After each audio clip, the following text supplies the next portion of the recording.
Okay, awesome. And the correct pronunciation is Hasu, right? That works, yeah. That works. Wait, so what's But, the correct it's a pronunciation? name that I made up, so it's I Okay. can't claim that it has one pronunciation. But yeah, Okay. Hasu is how I would imagine it in my mind. Okay, perfecto. All right, so welcome to Composable. This is a Web3 podcast that takes you deep into the building blocks. And I am Alysia, and my host is Ellie. And today we are joined by Hasu. Hasu is an MEV expert, as well as a strategy lead at Flashbots. So I'm super excited to dive in. Thanks for having me. I'm very excited to talk to you. From Alysia Tech and Ellie Davidson, welcome to Composable, a podcast that takes you deep into the tech behind Web3's building blocks. Every episode, we dive into one key question about how crypto works today and the design space for how it might look in the future. Composable is an Espresso pod, a production of Espresso Systems. All opinions expressed by Composable's hosts and podcast guests are solely their own views. This podcast is for informational purposes only and should not be taken as investment, legal, or technical advice. We've been meaning to do an MEV episode for quite a while now, so this should be really good. And, kind of first, we're going to talk about what is MEV and kind of get a lay of the land for people who might not be familiar. And then we'll kind of dive into some of the more specifics, specifically MEV on the L1, like Ethereum, but then also some MEV on L2s as well. All right. Sounds great. Yeah. Test. Yeah. Okay. I just heard an echo. Mm. I've been a very early listener of your show, and I think in one or two episodes, like MEV came up, and you said, "Oh, we should do an episode on MEV," and I thought, okay, it sounds actually perfect for me. So yeah, I mean, you're the perfect expert, so you're like the perfect person to do it with. Amazing, thank you. It's also very nice to hear that an expert is listening to our podcast. I feel so honored. Yeah. All right, so maybe we can start off with what's the brief introduction of MEV, and maybe we can give like a brief background of what it is for those who might not be familiar. Sure. So I think MEV is broadly defined as any value that can be extracted by the party who has control over ordering the block. And if you think about blockchains from first principles, then really they are these computers in the sky who have kind of replicate computation on many different computers in this network.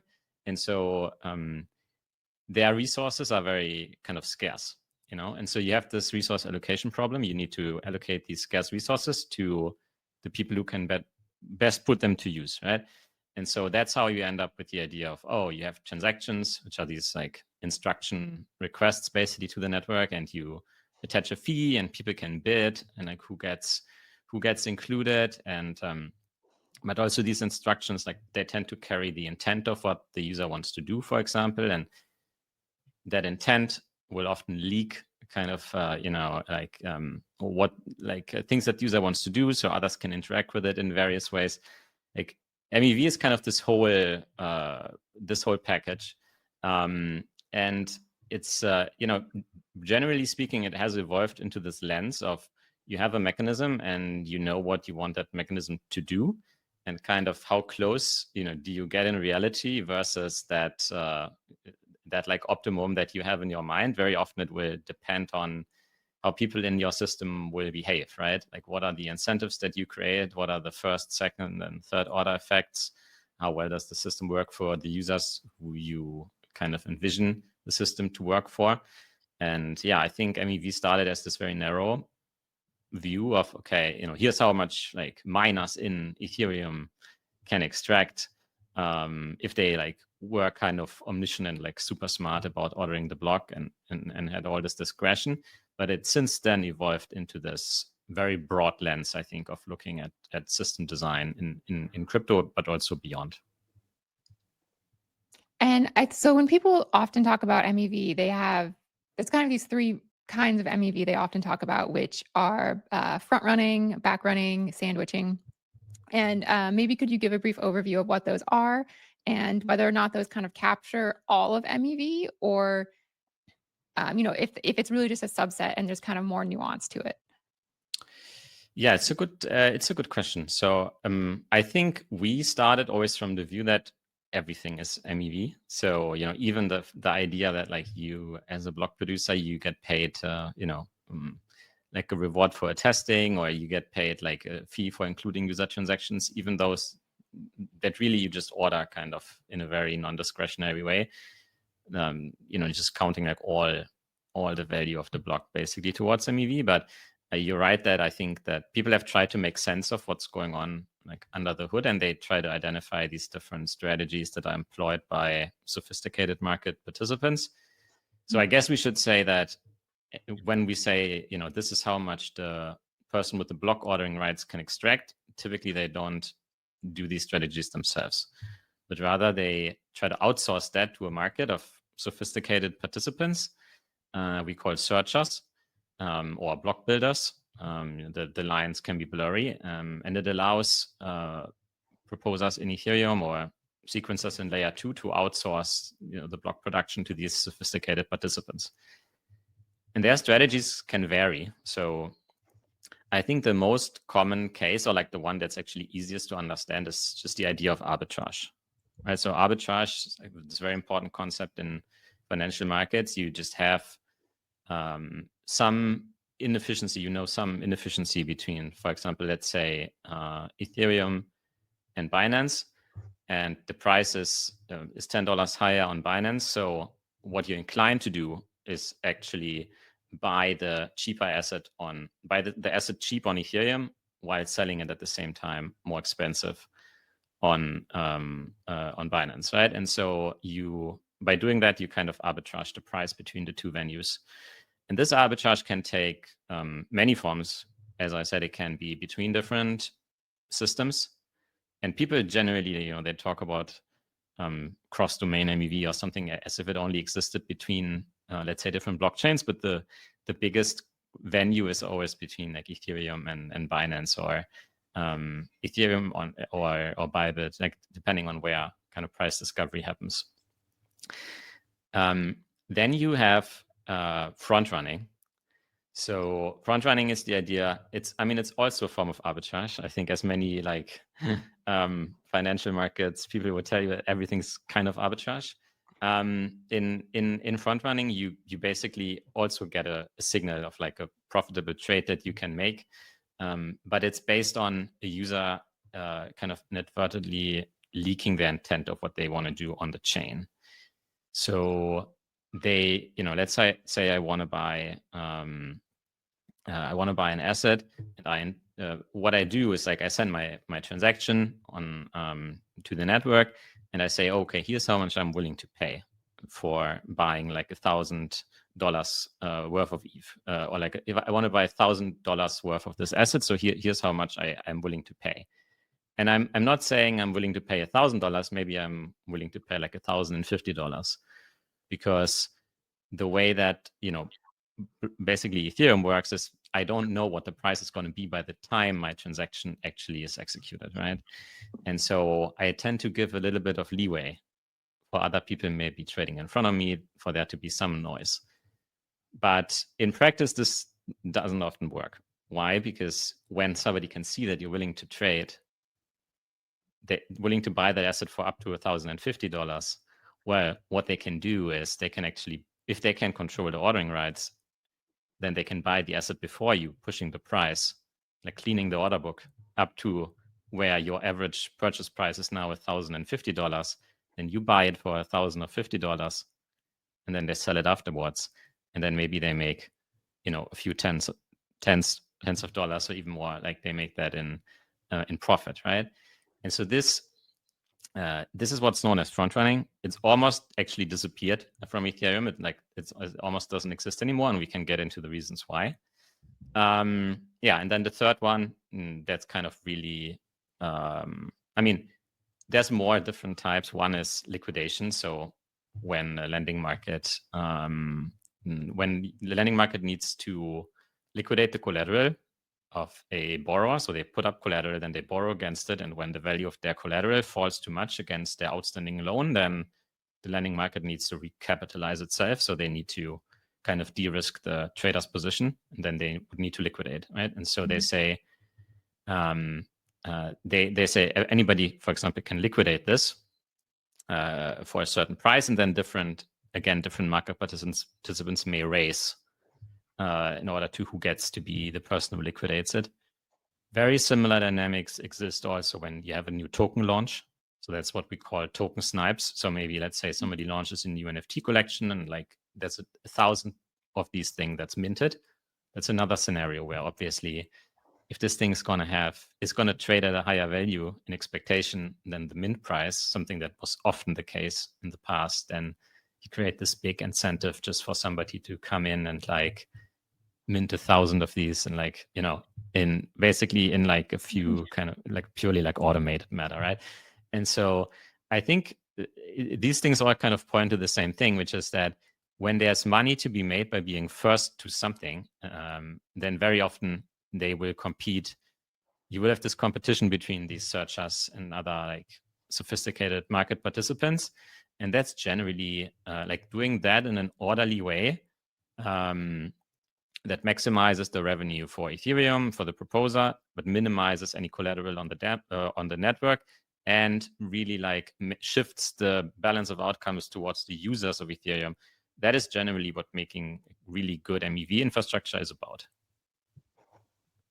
Yeah, and I think it also helps that the data is all public. So if you are searching for opportunities, you can see like, oh, someone is placing an intent order. I can decide if I want to front run that transaction.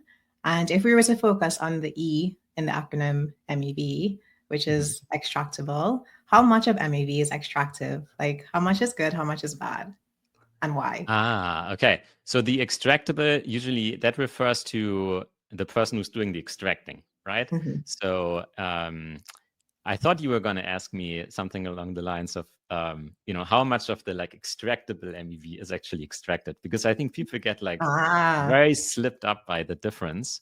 And it's like, this is a kind of more philosophical debate among MEV experts. Yeah. So let's say you have a system and you just put like a centralized sequencer in place, and this centralized sequencer promises never to front run a user. Have you actually addressed MEV?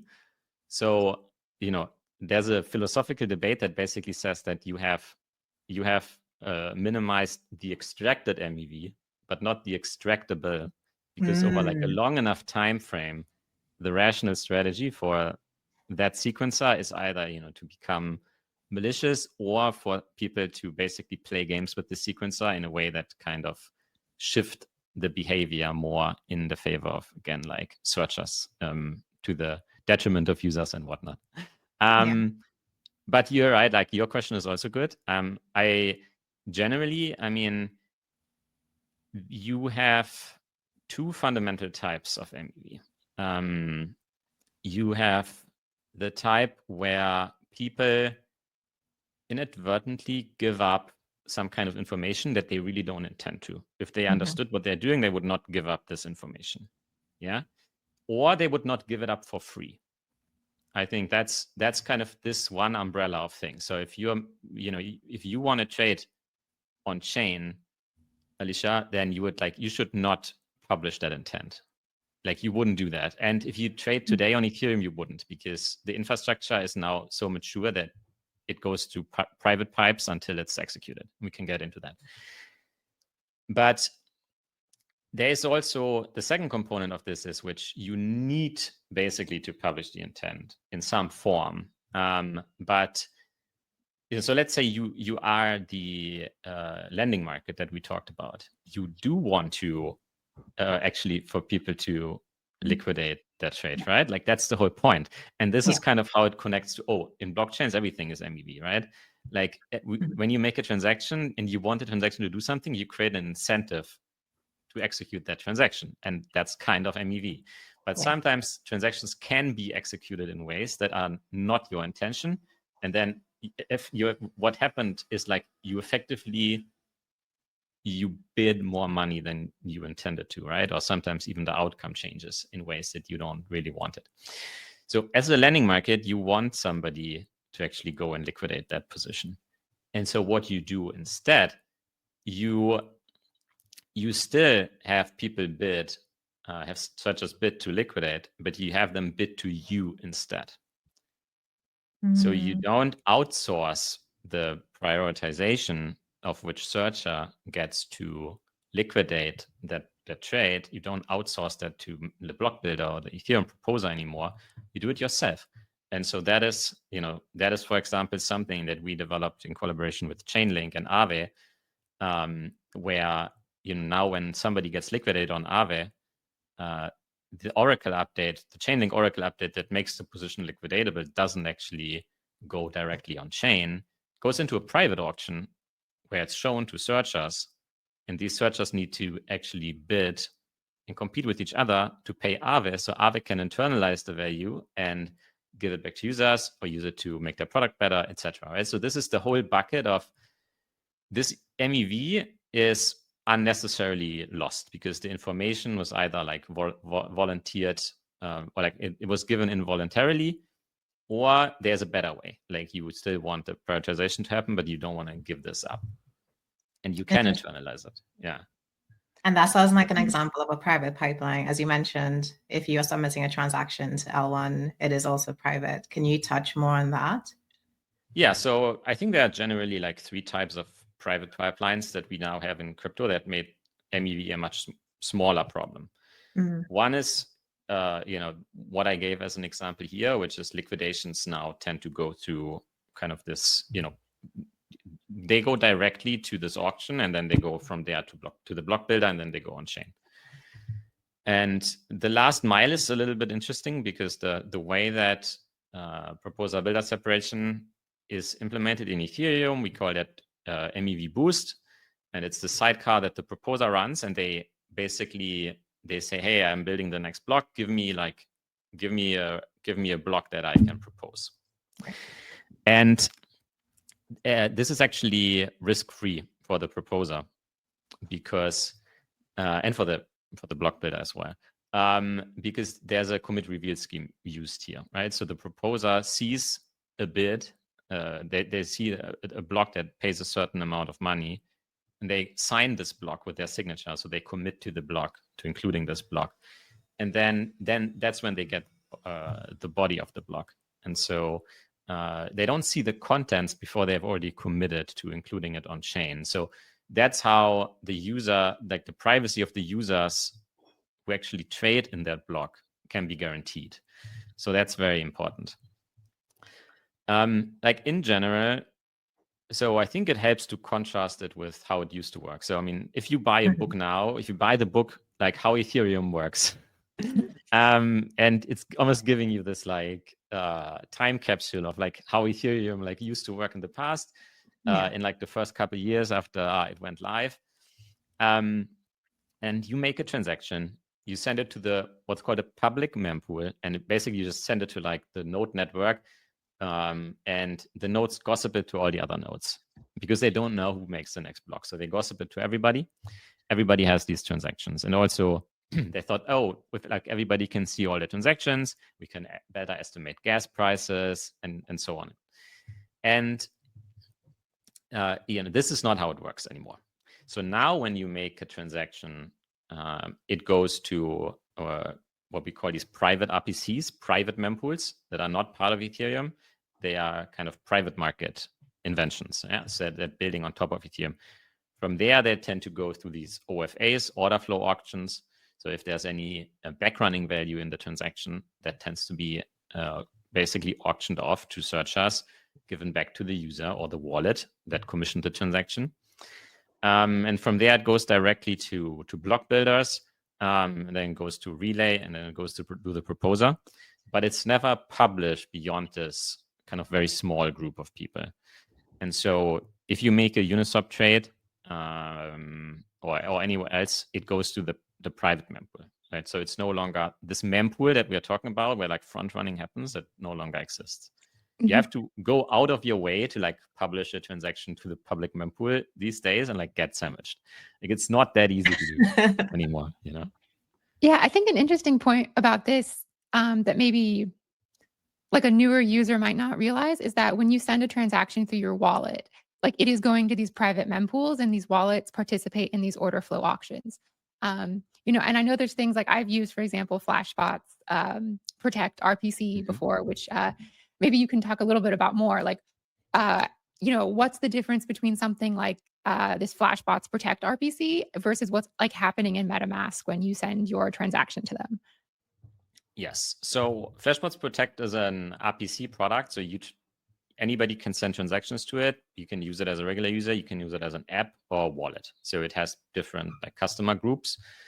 And yeah, what happens is that the RPC serves multiple value propositions for you. So it tries to get you included as fast as possible. So hopefully in the next block. And it tries to, it routes your transaction privately. So there's no front running. And it tries to internalize any money that you're leaving on the table from back running opportunities. So inside Protect, you have another protocol that's called MEV Share. And that's basically doing this back running auction where the transaction, like details of the transaction are shown to different searchers in a way that lets them only back run the transaction, but not front run the transaction, not even by extracting any information that they're not supposed to. And then from there, the transaction goes to the block builders. Then it gets included on chain. So MetaMask in the past, they used to basically use various RPCs from other people, companies like Flashbots. So they used to use Flashbots Protect. They more recently, I think a year and a half ago, they now have their own RPC that they built internally, and it's doing some of this auctioning off themselves. So they basically, you could say they like went upstream. They did their own thing. It's called Servo. It's their, the name of their order flow auction. And so, yeah, I mean, every wallet on Ethereum, off the top of my head, like the top 5, at least, kind of all using these order flow auctions, is a big part of how they monetize, and it's a big differentiator, like for using those wallets as well. Maybe to go like double click on something you said before. So you said how front running isn't really a thing anymore because transactions aren't sent to the public mempool. Could you comment then on why doesn't front running happen in these private mempools? Is it just because like there's a promise that says, hey, I'm giving you my private order flow, so you need to promise not to front run my users, or is there like other incentives going on that the front running doesn't happen? That is a great question. So you are totally right. So different order flow auctions basically use different approaches to this problem. So let's think about kind of what can go wrong, right? So Ellie, you are a searcher, and like I'm the order flow provider. Like, and we're trying to auction off Alicia's transaction. Yeah. So Alicia wants to buy on Uniswap, and so I'm showing you her transaction. And now you could say, oops, the transaction isn't really interesting anymore, but you already peeked at what she wants to do. And now you're trying to do it kind of outside the auction, right? So first of all, this is not risk-free for you because you don't know if her transaction is actually going to land or if somebody else is going to backrun it in the auction. So it's not actually risk-free for you to, like, let's say, buy it speculatively, and then her trade goes on chain and then you sell after her. You have, like, that's why, because the auction has the privilege of like bundling a backrun with the transaction. And so, at least it's guaranteed that somebody else will sell after her. You can still try to buy before her and then like kind of try to sandwich both parties. Like stuff like that can actually work, like, searchers sandwiching other searchers.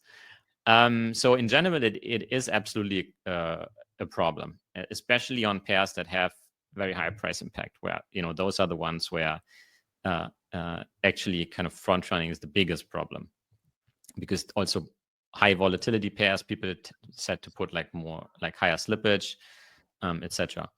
And so different OFAs try to deal with this problem in different ways.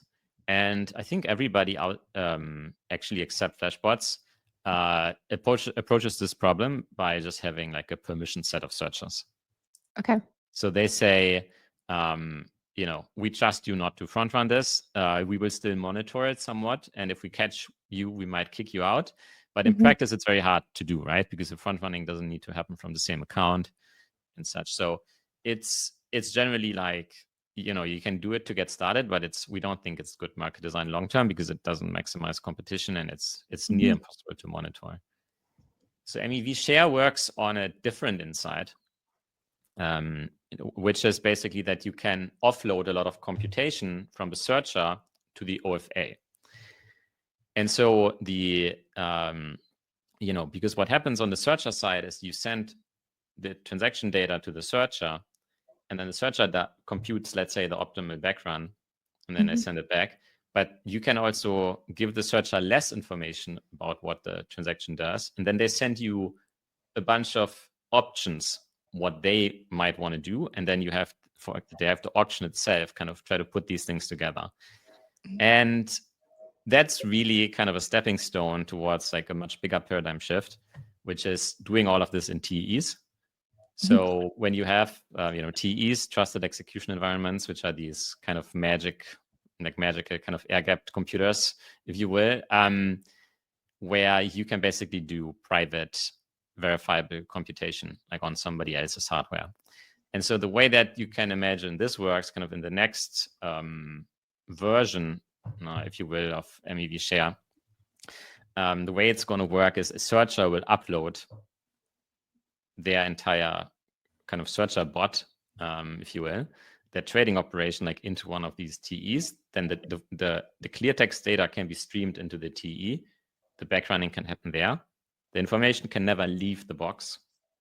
And you can have the maximum trade-off between basically like perfect backrunning, so perfect efficiency of the backrun and zero risk of front running.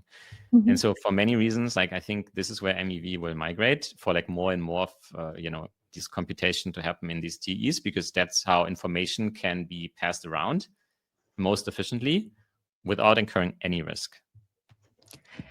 Maybe could you comment? Because lately, well, I've heard of Flashblocks for a while now, but I think lately they just went live on Unichain, right?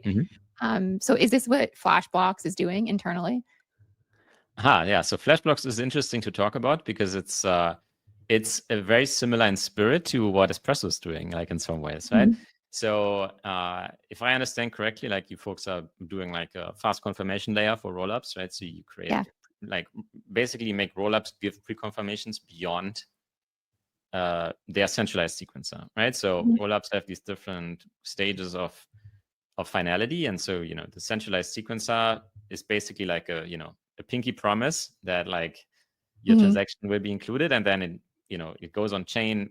Base posts like every 30 seconds, I think, and everybody else posts on like the order of minutes, right? So it takes some time. And like where I understand like Espresso comes in, like you can like in real time make a commitment on the Espresso chain and thereby like give much faster finality like on your layer 2, right? I would say Flashblocks is a different spin on that, because it allows the by basically putting the sequencer in a TE or outsourcing block building to a TE, you can give also a kind of more credible pre-confirmation on what the sequencer does. And so Flashbots is kind of two things. It's basically an innovation that I would say is in a lot of ways inspired by Solana, where you stream the block as it's being built, right? So you don't build a block and then you compute the state root and you seal the block, and like you have all of those things happening sequentially. You stream the block in multiple chunks, and then at the end you do kind of all of this boilerplate stuff, and it allows you to finalize a bunch of transactions much faster because you've already committed to their ordering, right? And that's what the users care about. And so Flashblocks is basically a way for you to give pre-confirmations in the streaming-like fashion as a layer 2. So instead of the standard 2-second block time of the OP stack, you can give 200 millisecond blocks. And because those confirmations are given by a TE, they carry like more credibility than just a centralized sequencer doing it.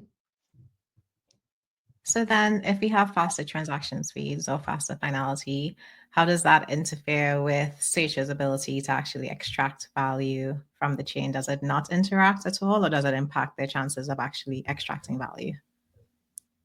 Yeah, that's a fascinating question. So at the limit, when you have let's imagine a chain where the transactions are not ordered actually in blocks at all, right? They're just streamed continuously. And this is how Arbitrum used to work, for example. And so in this paradigm, what happens is the person with the fastest connection to the sequencer will win 100% of trades that they want to make, right? And so basically you shift the competition in this trading game. You shift it to latency, you shift it to proximity, to basically the God server. Yeah. There are really interesting stories about how searchers used to play this game on Arbitrum. Kind of in the early days, they eventually switched to kind of a much better mechanism, which is time boost. But you generally want to avoid kind of first come, first serve systems in a decentralized setting where it's very adversarial and you can't really control what's going on, because it will just reward people getting ultra low latency to your server, basically co-locating and spamming the absolute hell out of your server. And so that's very, very hard to deal with. And it has additionally the problem that it doesn't internalize any MEV, because the searchers don't compete on bidding. Like in Ethereum, you have 12-second blocks. It's a long time. So you have a lot of competition by different searchers to want to do the same thing. And they compete on price, because the MEV auction on Ethereum orders transactions by price. And so that's how value can be internalized to the proposer and other users. But when you do a latency auction, well, do you know who it goes to? Well, it goes to basically the people who build, radio wave towers and satellites and that kind of stuff, right? So you basically that's who decides who wins the auction, right? Who basically can get the lowest latency. And so that gives us some hints about how low latency or latency in general and MEV extraction interact. So you want latency to be low generally in crypto, because that's better user experience, right? Yeah. But you don't want it so low that you can't run an MEV auction. Because when you run an auction to allocate your resources, and the auction is short enough, you generally sacrifice very little in user experience. But you gain a lot in your ability to build these blocks more efficiently, to allocate resources more efficiently, to mitigate spam, to maximize revenue from the auction. So I think in general, the crypto community is everything's converging on this idea that you want to do MEV auctions. You also want to have reasonably fast blocks. So what you should be doing is you should just have reasonably fast MEV auctions. And so that's really the sweet spot between good UX and good market design. Okay, that makes so much sense, because I guess you're saying if we have the transaction speed very fast, users are happy. But then if it's too fast and we can't have the auction, then the MEV bots, let's just call them spam bots for now, will then just start spamming the chain, hoping to get some kind of value by sending transactions, because they don't have the time to compete to try to buy block space. So instead, they spam. Yeah, exactly. Yeah. Interesting. I think one learning. Oh, sorry, go on. Oh, no, I was going to say, I'd like to dive more into kind of the L2 MEV landscape. I think a lot of people talk about proposer builder separation in Ethereum, and we have these block builders. There's two main block builders, etc. But yeah, I don't really hear a lot of people have data on what the MEV landscape is in L2s. So Arbitrum has this time boost model now, which is kind of a combination of a latency auction and a priority auction at a very, very high level. And then you have Flashblocks, for example. But then what happens in chains just your general OP chain that doesn't have any sort of MEV auction going on? Yeah, so in these, if you just spin up an OP chain out of the box, I believe how it works is that there is a centralized sequencer. So the easiest way is you have kind of Conduit or somebody else run it, right? You use one of these roll-up as a service providers. and they just order transactions according to the vanilla logic of the OP client, which is to order them by priority fee. Mhm. So that's in many ways not optimal. So, Mhm. there's ways of improving on that, and Yeah. that's I would what we're trying actually, to do for the OP stack. I'd love to dig more into the priority fee stuff because people Mhm. like Dan Robinson on Twitter and some other people are very pro priority fees as being the best way to handle this. And so, but there's obviously a lot of other people who feel differently. So I'm curious, um, like what are your thoughts on priority fee auctions as a way to handle MEV? It's a good question. It's a while since I've thought about it. So Mhm. generally, it's a trade-off, I would say, between efficiency and between what's a good word to put this? Something about like credibility of the ordering mechanism. No, more like reliability in a way that the apps can rely on to build Mhm. mechanisms on this. Mhm. So generally, the more discretion a block builder has for ordering transactions however they see fit, the more kind of efficient a block they can build that like satisfies Yeah. the most. What the block builder does is it takes a lot of intents from different market participants about changing Ethereum state or like the state of rollup in some way and making everybody maximally happy. Of course, some Mhm. people will be unhappy, but we're trying to make like the maximum number of people happy is Mhm. how you could frame it. And the more you constrain that by saying the transactions have to be ordered in some pre-established way where you don't really know how everybody else is bidding, and you can't really express your intent other than through the priority fee. You basically make the block less efficient. So in like one way of one way of saying this might be on Ethereum layer 1, for example, you can say that, okay, I want my transaction to be at the top of the block or the bottom of the block. You like program the place where your transaction is executed. You can give us very detailed instructions about that.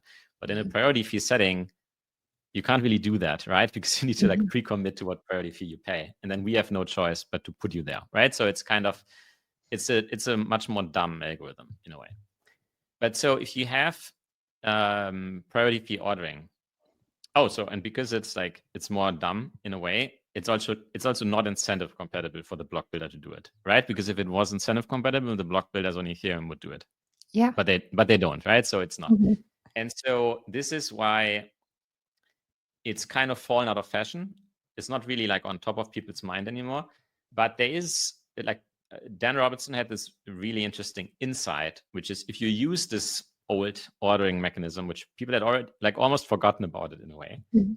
and you find a way to make it incentive compatible for the block builder to do it by constraining them, by forcing them to use this algorithm, which you can do by again using a kind of commit scheme in a way. So the users commit the transactions first, and so they are posted to a data availability layer, for example, and then the block builder has to include them, or you put the block builder in a TE and can only use this algorithm. So two different approaches. Then the transactions have to be predictably ordered. And then if you're an application, then you can look at the priority fee as an input for your own smart contracts. And so this allows you to make new constructions, for example, where if you're a liquidity pool, you actually peek at what transaction the user paid on chain. And this shows their intent, like how badly do they want this, right? Because now the priority fee, like it crystallizes how badly the user wants to do something, because there's no other way to pay the block builder anymore that affects the outcome of the auction. So it crystallizes the intent, and then you say, oh, they want it so bad, okay, let me charge them for that, so that's how the app can internalize. This is one way how apps can internalize MEV. So it's one way, it's a very clever way that comes with some trade-offs, but I think it's generally like a very worthwhile experiment to run. So there are other approaches of achieving the same thing. that I think we will also see in the next coming years. So one is, I mean, there's CowSwap, Cow AMMs, there's like Sorellas, Angstrom, and so these are like two types of exchanges that try to internalize MEV for DEXs, liquidity providers in particular, in different ways, where they do more what we said in the beginning that Aave does, where they say, oh, we are in charge of the transaction ordering now before it even goes on chain. Yeah, so it's not that we're not doing this on chain with a smart contract after everything's already been ordered. No, we're doing this before it goes on chain, right? And so there's pros and cons to all these different approaches, but in general, like applications taking more control of how their transactions that affect their users, their smart contracts, how all of that is ordered and executed, that is basically, that's the next paradigm of MEV that we are moving towards. And it's one that would be very, very good for apps and users. In addition to applications taking control of MEV, we do see chains trying to do the same. So, for example, we have a Uni chain and Rollup Boost. Do you see that as like the next paradigm? No, I think they exist in parallel, right? I mean, Okay. So I think how you can generalize it is the people who should get the value can get the value.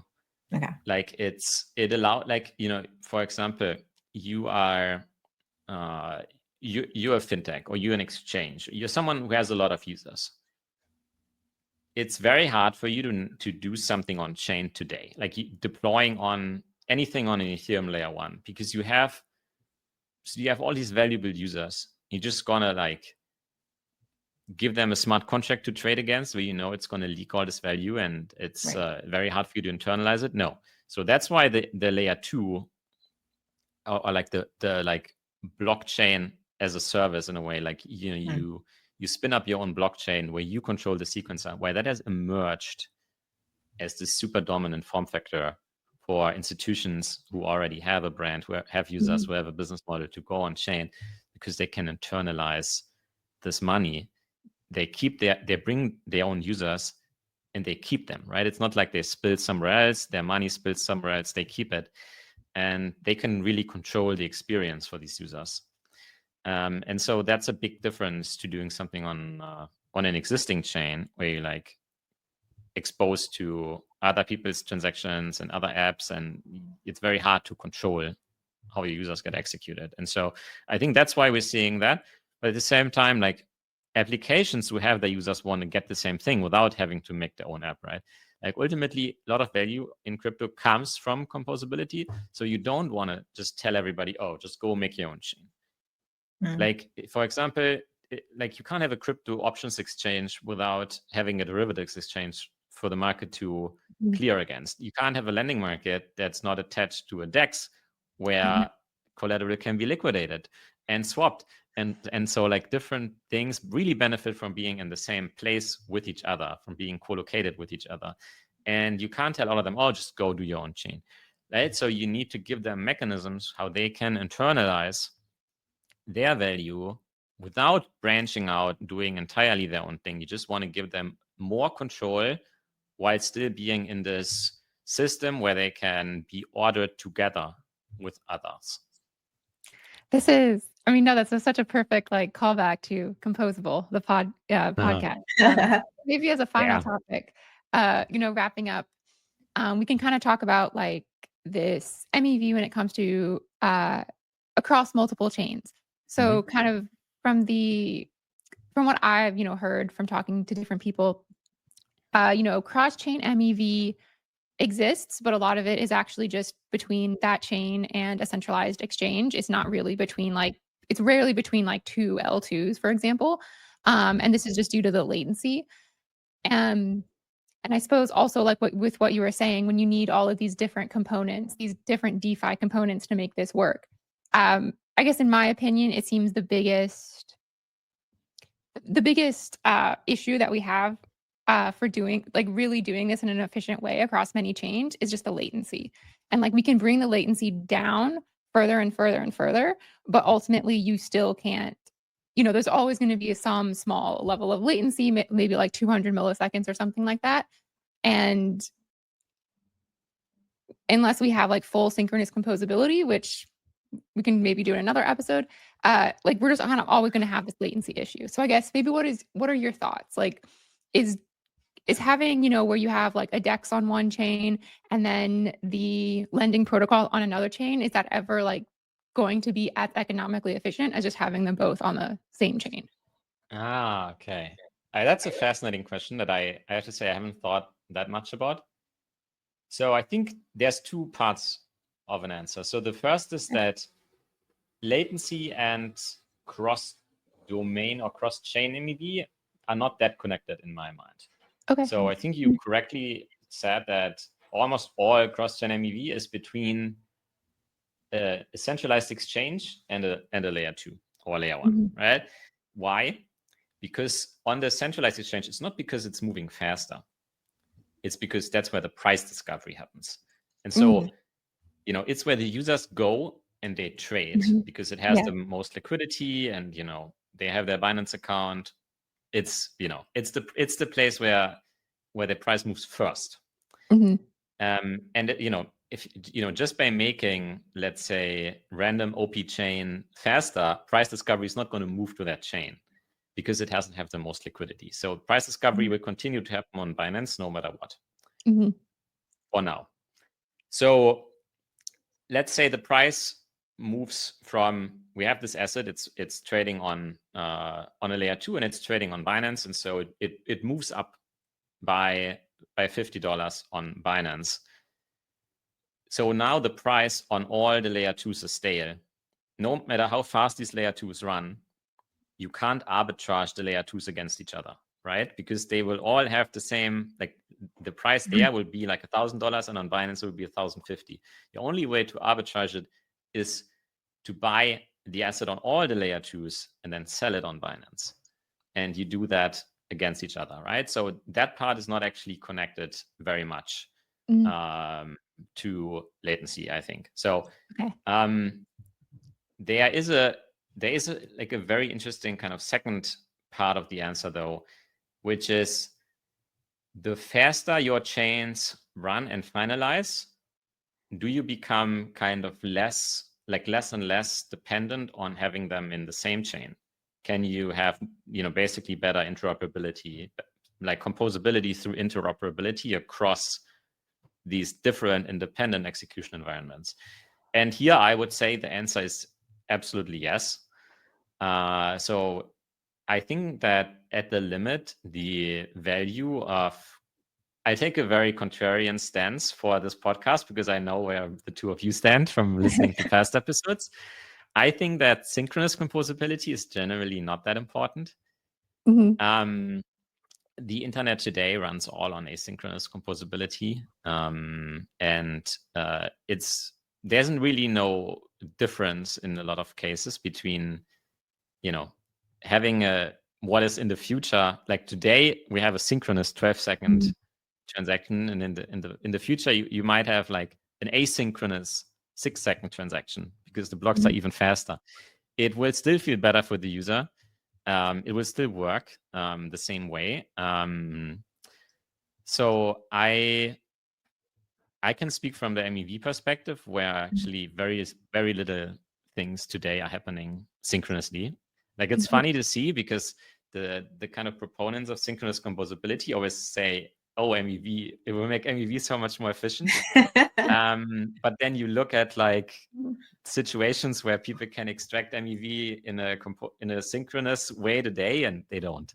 Why? Because it's less efficient actually than the asynchronous way. People like, for example, if you want to do something like atomically on Ethereum, like you buy on one exchange, you trade on another, it will be less efficient usually in both in gas and in opportunity than trading it against your own inventory, or do like, you know, taking like a tiny bit of risk by holding it for like 1 second and then selling it on Binance, or, you know, buying it on Binance and then selling it 2 seconds later on Ethereum. You try to like offset these exposures against each other as fast as possible, but it doesn't matter that much that you do it like instantly. There will always, you will always, whenever you can do something atomically, there will be somebody who will like take more risk than you and like do it non-atomically and like outbid you still, right? So it's like it basically it stops, composability stops kind of being the frontier in a lot of ways. Like the frontier moves more to, oh, who has the bigger balance sheet, who can take more risk, who has better prediction, who can see more price signals, who's on more exchanges, with better latency. Like there's a lot of components in MEV that kind of more determine the outcome of every trade than composability, unfortunately. Yeah. No, I actually agree with you. So when we first started this podcast, I was like, synchronous composability is everything. I've actually completely changed my opinion over the past 6 months. I have synchronous composability is largely overrated. Like it's a really cool research problem, but most things, like almost nothing, needs synchronous composability, and asynchronous is perfectly fine. Yeah, I agree with you. I've completely changed my opinion. I agree, unless you want to do a flash load and cross-chain. That's the only thing. But otherwise, yeah. How would that work in the future? That's interesting to brainstorm about, right? Because you now have these tokens that are kind of natively cross-chain compatible. So what would prevent, let's say, I mean, do you even need to mint something on Ethereum to have it like available on OP, or can you just mint everything everywhere? Like, I wonder, wouldn't that solve the problem as well?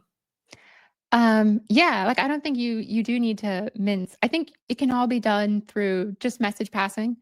And yeah, like the paradigm that I view it is, if my funds are on Ethereum and I want to do something on OP, I just need to send a message to OP chain that says like, hey, I have permission to do this.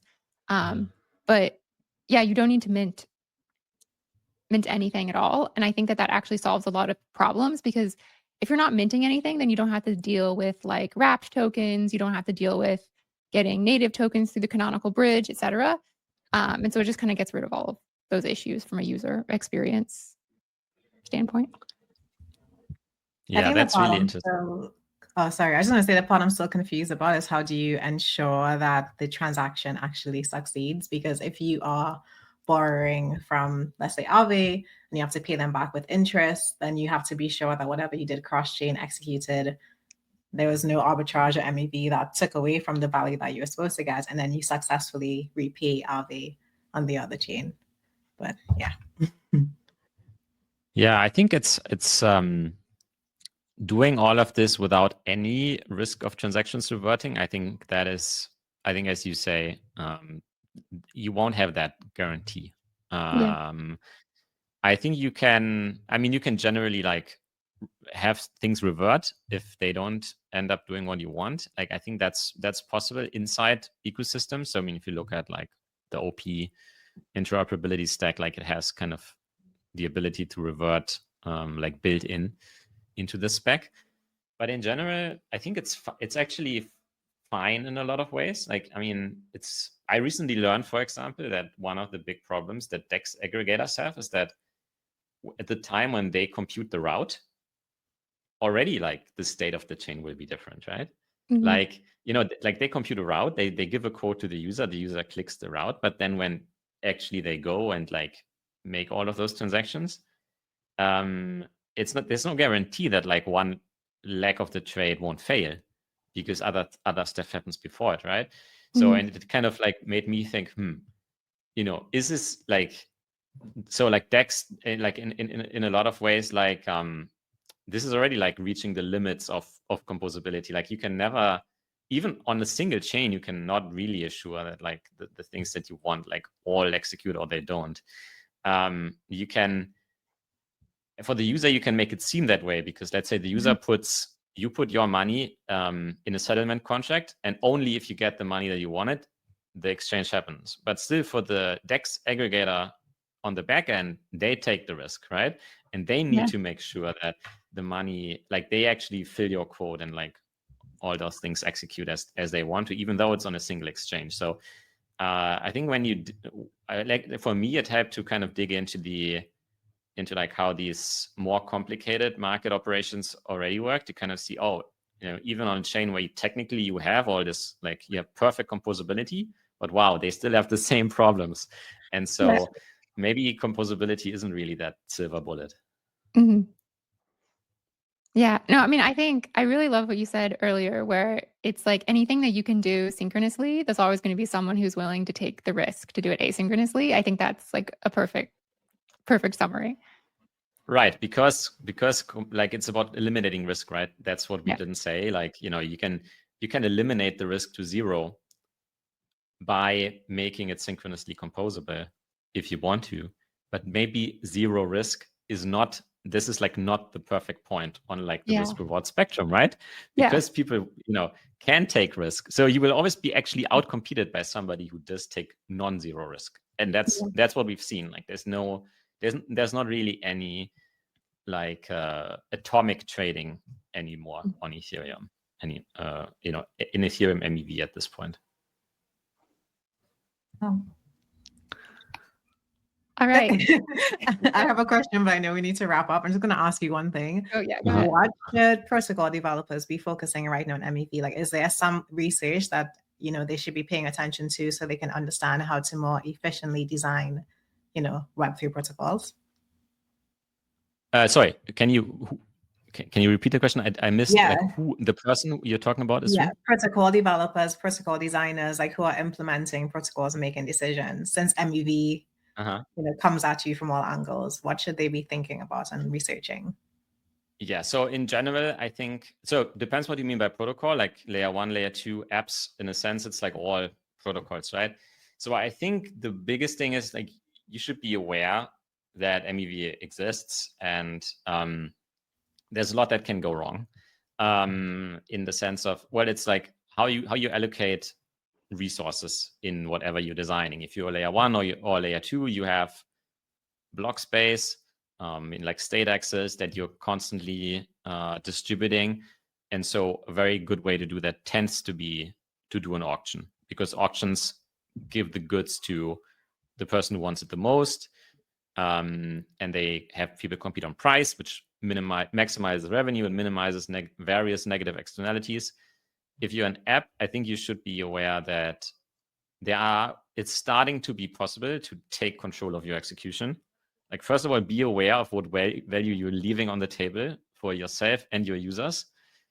And then think, oh, how can I start internalizing that? Like the tools for that start to become available. I think the next paradigm will be all about like app controlled execution.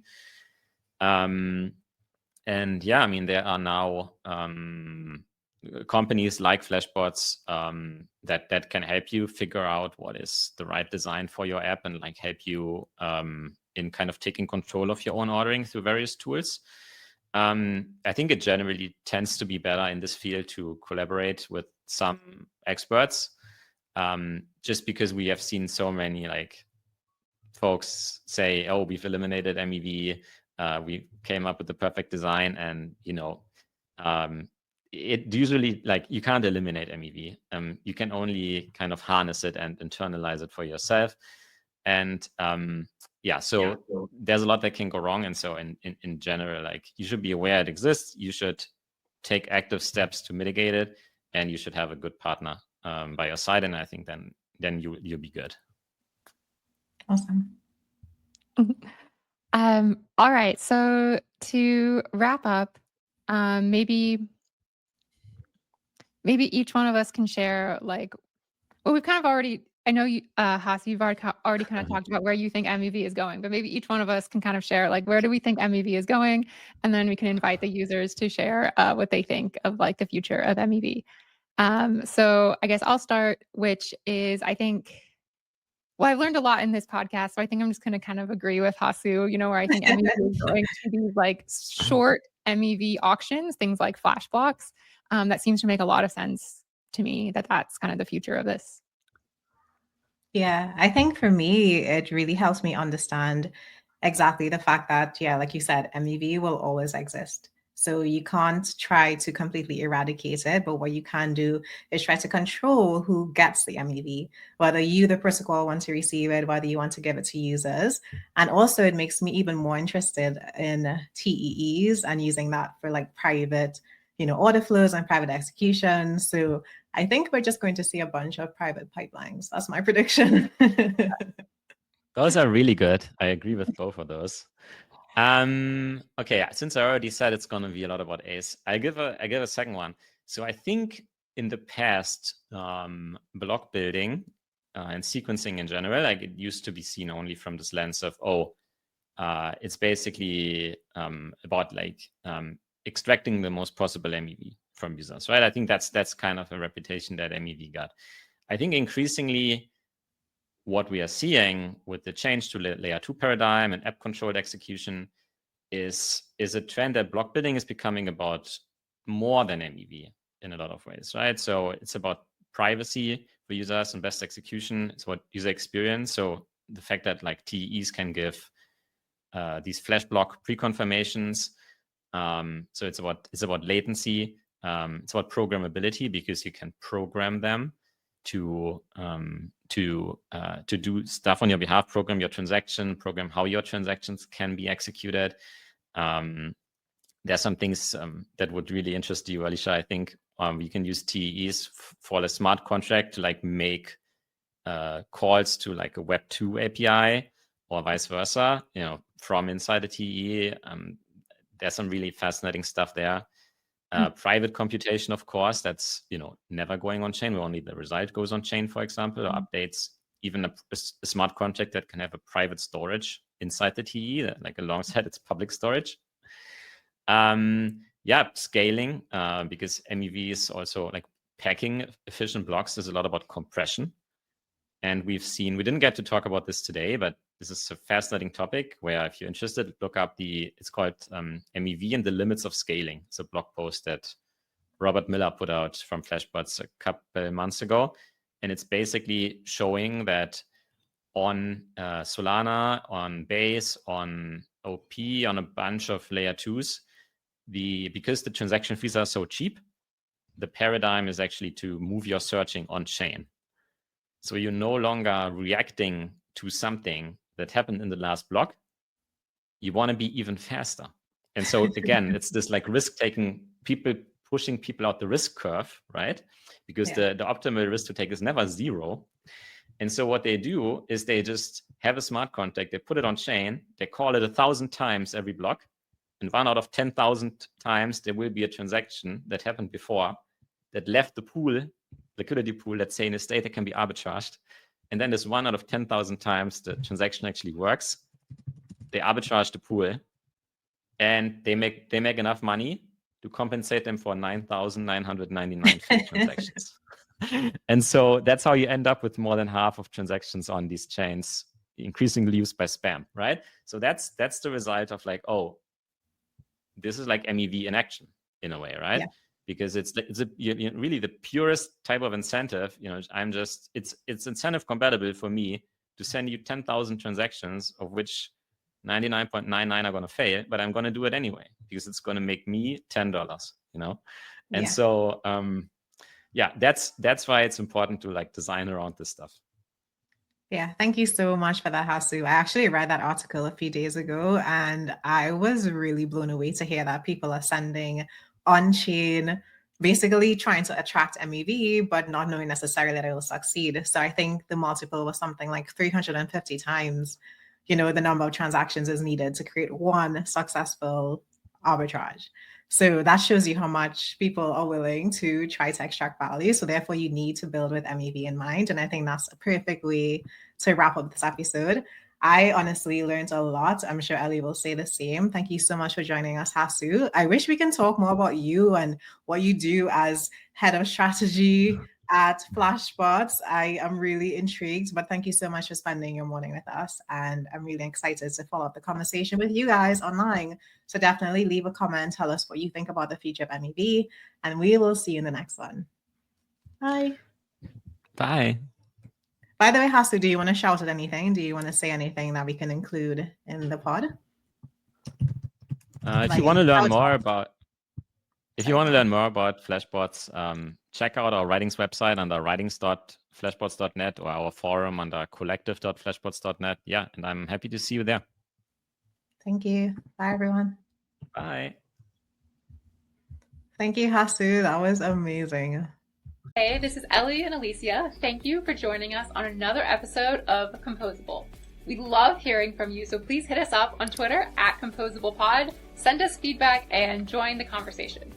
Our episodes go live every 2 weeks at 7 a.m. Eastern Time, so make sure you like and subscribe so you never miss an update, and you can even enjoy it with your morning coffee. Share it with your friends and fellow builders. We'll see you next time on Composable.